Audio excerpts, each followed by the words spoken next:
Thank you for joining us on this ceasefire moment as we read through Genesis 21 in the Literal Standard Version.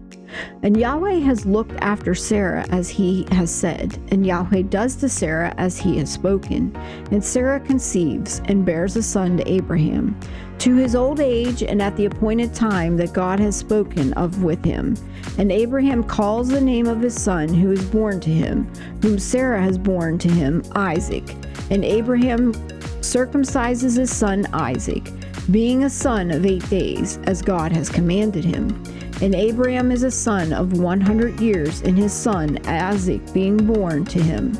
And Sarah says, God has made laughter for me. Everyone who is hearing laughs for me. She also says, who has said to Abraham, Sarah has suckled sons, that I have borne a son for his old age. And the boy grows and is weaned, and Abraham makes a great banquet in the day of Isaac's being weaned. And Sarah sees the son of Hagar, the Egyptian, whom she had borne to Abraham, mocking. And she says to Abraham, cast out this handmaiden and her son, for the son of this handmaiden has no possession with my son, with Isaac.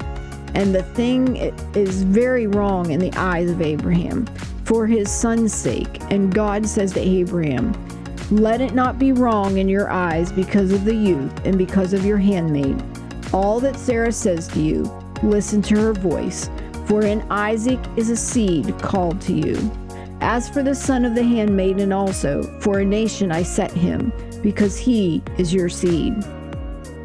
And Abraham rises early in the morning and takes bread and a bottle of water and gives to Hagar, placing it on her shoulder, also the boy, and sends her out. And she goes on and goes astray in the wilderness of Beersheba. And the water is consumed from the bottle, and she places the boy under one of the shrubs, and she goes and sits by herself opposite him, far off, about a bow's shot, for she said, do not let me look on the death of my boy. And she sits opposite him, and lifts up her voice, and weeps. And God hears the voice of the youth, and the messenger of God calls to Hagar from the heavens, and says to her, what to you, Hagar? Do not fear, for God has listened to the voice of the youth where he is. Rise, lift up the youth, and lay hold on him with your hand, for I set him for a great nation. Then God opens her eyes, and she sees a well of water, and she goes and fills the bottle with water, and causes the youth to drink. And God is with the youth, and he grows and dwells in the wilderness, and is an archer, and he dwells in the wilderness of Paran. And his mother takes for him a wife from the land of Egypt.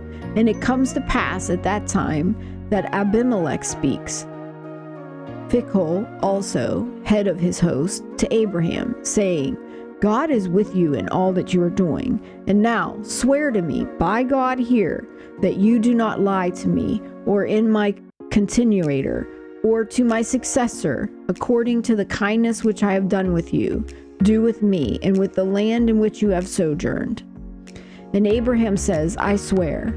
And Abraham reasons with Abimelech concerning the matter of the well of water which Abimelech's servants have violently taken away.